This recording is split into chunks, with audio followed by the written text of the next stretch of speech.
பண வரவை தரக்கூடிய ஒரு விஷயத்த தான் பார்க்குறோம். நெறைய பதிவுகள் நம்ம பண வரவைக்காக நெறைய விஷயங்கள் சொல்லியிருந்தாலும், முன்னோர்கள், மூத்தோர்கள் அழகாக நெறைய விஷயம் சொல்லியிருக்காங்க. "பணம் தான்டா வாழ்க்கை." பணம் முடக்கம், பண பற்றாக்குறை, பண நீர்த்து போகுதல் அப்படின்னு சொல்லி நீர்த்து போகுதல்னா சுத்தமா ட்ரை ஆச்சுன்னு சொல்லுவாங்க. "எனக்கு ஒரு பைசா கூட இல்ல" அப்படிம்பாங்க.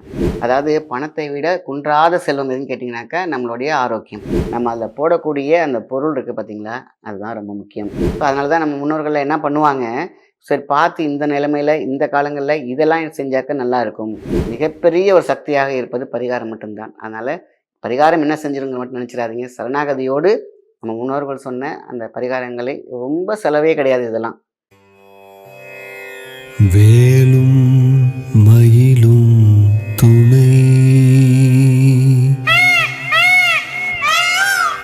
வணக்கம், உங்கள் மாயன் செந்தில்குமார். இன்றைய பதிவு மிக முக்கியமானது. பண வரவை தரக்கூடிய ஒரு விஷயத்தை தான் பார்க்குறோம். நிறைய பதிவுகள் நம்ம பண வரவைக்காக நிறைய விஷயங்கள் சொல்லியிருந்தாலும், முன்னோர்கள், மூத்தோர்கள் அழகாக நிறைய விஷயம் சொல்லியிருக்காங்க. "பணம் தான்டா வாழ்க்கை." அப்படிங்கிற மாரிலாம் இல்ல. அன்பு, பண்பு, பாசம் இருந்தாலும் பணம் முக்கிய பொருளாதாரமாக இருக்கு. ஏன்னா இன்னைக்கு படிப்பாக இருக்கட்டும், நம்ம செலவாக இருக்கட்டும், எல்லாமே வந்து பார்த்தீங்கன்னா, இன்னைக்கு பணத்துக்குள்ள இருக்கு.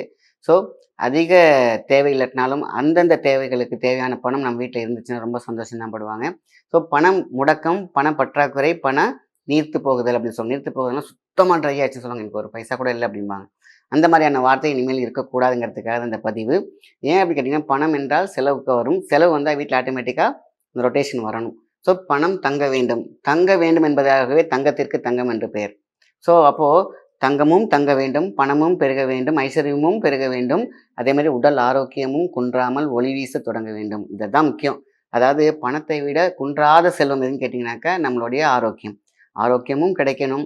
அதே மாரி பணமும் தேவை. கடன் இருக்கக்கூடாது. இப்படி செல்வ செழிப்பு அப்படிங்கிறது வந்து பார்த்தீங்கன்னா, வெறும் பணத்தை மட்டுமே குறிக்காது. நம்மளுக்கு இருக்கக்கூடிய இடம், நம்மளுடைய ஆசைகள், அதுக்கப்புறம் வந்து பார்த்தீங்கன்னா, எங்கெங்கெல்லாம் நம்மலாம் வந்து சொல்லுவாங்க, ஒரு சின்ன குட்டி குட்டி ஆசையெல்லாம் நிறைவேற மாட்டேங்குதுன்னு சொல்லி வருத்தப்படுவாங்க. அந்த மாரியான விஷயங்கள், இந்த அல்ப ஆசை அப்படிம்பாங்க. குட்டியூண்டு ஆசை கூட எனக்கு இந்த அல்ப ஆசை கூட எனக்கு நிறைவேறலன்னு சொல்லுவாங்க இல்லையா?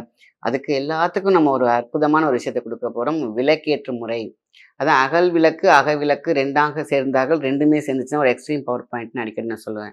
ஸோ நம்ம உள்ளமே கோயில், உடலே பார்த்தீங்கன்னா ஆலயம் அப்படின்னு சொல்லுவாங்க. ஸோ உள்ள கோயிலுக்குள்ள ஆலயமும் பார்த்தீங்கன்னா, ஆலயம், கோயில் எல்லாமே ஒண்ணு தான். பட் அதில இருக்கக்கூடிய தெய்வீகம் இருக்கு பார்த்தீங்களா? அதில எல்லாமே ஒண்ணு தான். ஸோ நம்ம மனசு என்ற விளக்கை ஏற்றினால் எவ்வளோ பெரிய துன்பமும் பார்த்தீங்கன்னா விலகிவிடும்.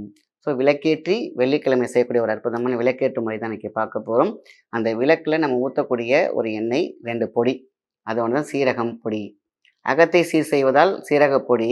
இது வந்து நம்ம உணவா எடுத்துக்கிறோம், மருந்தா எடுத்துக்கிறோம். காற்றோடும் கலக்க வேண்டும். நம்ம காத்துல வந்து பார்த்தீங்கன்னா, பீடைகள் வந்து நெறைய வந்து பார்த்தீங்கன்னா, எண்ணங்கள். பல பேர் எண்ணங்கள் வந்து போற இடமா இருக்கும். இல்ல எங்கேருந்து கடந்து வரும். எப்படி ஒரு சுனாமியோ, இல்ல தண்ணி வந்துச்சுன்னா எல்லாமே வந்து இப்படி வருது பார்த்தீங்களா? அதே மாரி காற்றலையோடு வரக்கூடிய நெறைய நெகட்டிவிட்டிலாம் இருக்கும். ஸோ அது வந்து பார்த்தீங்கன்னா, வீட்ல இருக்கக்கூடிய பண செழிப்பை முடக்கி வைக்கும். அதே மாரி எண்ண செழிப்பை முடக்கி வைக்கும். ஏதோ ஒரு விஷயத்துல பீடை பிடிச்ச மாரி இருக்கு பார்த்தீங்களா? அகத்தை மட்டும் சீரகம் சரி செய்யாது. அதே மாரி நம்மளோட காற்றலையில் இருக்கக்கூடிய நோய் நொடியையும், அங்க இருக்கக்கூடிய பீடைகளையும் சீர் செய்யக்கூடியது தான் சீரகம். சீரகம் பார்த்தீங்கன்னா, இந்த விளையிறம்போது பார்த்தீங்கன்னா, சீரகத்த ஒண்ணா அப்படி குமிச்சு வச்சிருப்பாங்க பாருங்க. அந்த ரூம்குள்ள போனாலே வாசம் அப்படியே அழகா இருக்கும். சீரகம் இருக்கிற இடத்துல பார்த்தீங்கன்னா, பணம் வந்து பெருகிக்கிட்டே இருக்கும். காரணம் என்னன்னு கேட்டீங்கன்னாக்கா, பணம் ஈர்க்கக்கூடிய சக்தி அந்த ஜீரகத்திற்கு உண்டு.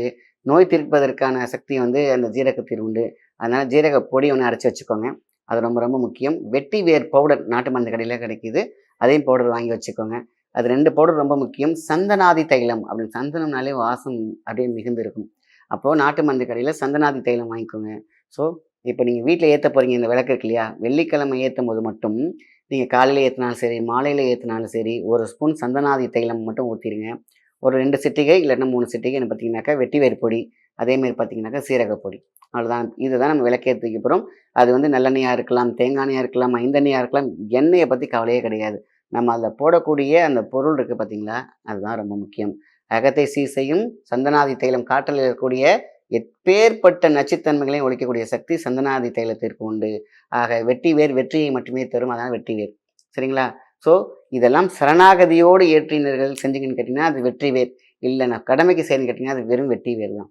ஸோ நம்ம மனசுல இருக்கக்கூடிய மிக மிக அழுத்தமான நம்பிக்கையை நம்பி கை வைத்து சேரும் பொழுது, அது பெரிய ஆற்றல் இருக்கு, பேராற்றல் இருக்குது. சக்தியை அதீத சக்தியாக மாற்ற முடியும். இன்னைக்கு நமக்கு இருக்கக்கூடிய தலைவாசல் சிறப்பாக இருக்க வேண்டும். அது முறை வாசலாக இருக்க வேண்டும். முறைப்படி செய்யப்பட்ட ஒரு வாசலாக இருக்க வேண்டும். அதுதான். நம்ம வந்து வீடு வீடாக இருக்க வேண்டும், உயிர் வாழும் கூடு கூடாக இருக்க வேண்டும். இதெல்லாமே பார்த்தீங்கன்னா, ஒரு மெர்ஜ் ஆகக்கூடிய ஒரு சக்தி என்னன்னு கேட்டிங்கன்னா, இந்த பொடிகள்ல உண்டு. ஸோ அதனால தான் நம்ம முன்னோர்கள்லாம் என்ன பண்ணுவாங்க, சரி பார்த்து இந்த நிலைமையில, இந்த காலங்கள்ல இதெல்லாம் செஞ்சாக்க நல்லாயிருக்கும். இதே பவுடர் அதாவது சந்தனாதி தைலம் பிளஸ் நம்ம இந்த சீரகப் பொடி, வெட்டிவேர் பொடி எல்லாம் வந்து அழகா ஒரு முடிச்சாக கூட செஞ்சு வச்சிருப்பாங்க. போட்டு ஒரு பவுல்ல என்ன பண்ணுவாங்கன்னா, ஃபுல்லா சந்தனாதி தைலத்த ஊத்தி வச்சுருவாங்க. ஒரு சந்தன கிண்ணம் மாரி இருக்கும். அந்த சந்தனாதி தைலத்தில வெட்டி வேர போட்டு வச்சுருவாங்க. அதாவது நம்ம பவுடரா சொன்னேன் இல்லையா, அத வெட்டி வேராவே போட்டுருவாங்க. சந்தனாதி தைலத்தில வெட்டி வேரா போட்டுருவாங்க. அதேமாரி வந்து பார்த்தீங்கன்னாக்கா, சீரகத்த அப்படியே அள்ளி கொட்டி வச்சிருப்பாங்க. பவுடரா அரைக்கலாம் மாட்டாங்க. ஸோ நான் வந்து விளக்கேத்துறதுக்காக பவுடரா போட்டேன். இந்த மாரி ஒரு பவுல்ல, ஒரு கிளாஸ் பவுல்லயோ, இல்ல வந்து பார்த்தீங்கன்னாக்கா, உங்களுக்கு வந்து ஒரு பீங்கான்லயோ எடுத்து இரும்பு இல்லாத எதுலயாவது ஒரு டப்ல நம்ம சந்தனாதி தைலத்த ஊத்தி வச்சு, அதில வெட்டி வேர்லாம் போட்டு நான் சொன்ன அந்த பக்குவத்தில நீங்க ஹால்ல ஒரு ஓரமா வச்சு பாருங்க. வாஸ்து கடாட்சம். வாசமாக இருக்கும் கடாட்சம். ஸோ குபேர பகவானுக்கு ரொம்ப புடிச்ச ஒரு ஃபார்முலா இந்த சந்தனாதி தைலம். அப்பலாம் குபேரனுக்கு சிலைக்கெல்லாம் பார்த்தீங்கன்னா, சந்தனாதி தைலத்திலேயே அபிஷேகம்லாம் பண்ணுவாங்க. சந்தனாதி தைலத்த வச்சு பொட்டு வச்சுருவாங்க. ஆக மொத்தத்தில வசீகரத்தை தரக்கூடிய அற்புதமான ஒரு சக்தின்னு கேட்டீங்கன்னா, இந்த சந்தனாதி தைலத்துக்கு உண்டு. ஸோ இந்த மாரி நம்ம பவுல்ல ஆயிலா போட்டு அந்த வேரோடயே வேர் போட்டு வச்சிரலாம். அதேமாரி சீரகத்த அப்படியே கொட்டி வச்சிருந்தோம்னாலே போதும். 6 மாசத்துக்கு ஒரு தடவ மாத்துனாலே போதுமான விஷயம் தான். சீரகம் கெட்டு போகாது. ஸோ சந்தனாதி தைலத்திலே இருக்கு. இல்லையா உங்களுக்கு இல்ல அடிக்கடி என்னால மாத்த முடியும். அதான் வாரத்துக்கு ஒரு தடவ மாத்திருங்க. பழைய இருக்கு பார்த்தீங்களா, அதெல்லாம் அப்படியே நம்ம வந்து விளக்குக்கு யூஸ் பண்ணிக்கலாம். அதேமாரி நமக்கு காஞ்சு போன விஷயங்கள் எங்கேயாவது தூரத்தில ஊத்திரலாம். எனக்கு தெரிஞ்சு இத வந்து 6 மாசத்துக்கு ஒரு தடவ நம்ம பண்ணாலே சூப்பர். அப்படி ஒரு அற்புதமான ஒரு இது இந்த நம்ம வீட்டு வாஸ்து கடாத்தை கொடுக்கும். இந்த விளக்குல நம்ம ஏத்துறது பார்த்தீங்கன்னா, ரொம்ப டெய்லியும் ஏத்தலாம். இல்லன்னா வெள்ளிக்கிழமை மட்டும் ஏத்துங்க. வெள்ளிக்கிழமையில ஏத்தும்பொழுது, வெள்ளி சல்லியை சல்லினா காசு அப்படின்னு சொல்லுவாங்க. சல்லியை பெருக்கிக் கொடுக்கும். இதுதான் ரொம்ப ரொம்ப முக்கியமானது.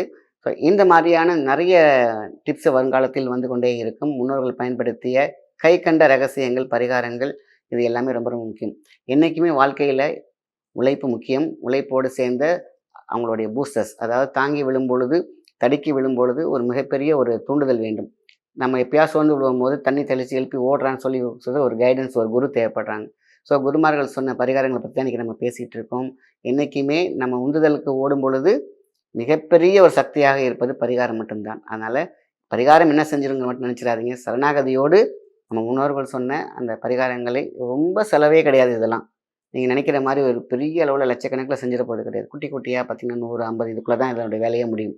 ஸோ இத ஏன் நம்ம முயற்சி பண்ணக்கூடாது? செய்யும் பொழுது சரணாகதியோடு செய்யணுங்கிறதுக்காக இத நான் சொல்றேன். நல்ல விஷயத்த மத்தவங்களுக்கு ஷேர் பண்ணுங்க. நன்றி, வணக்கம்.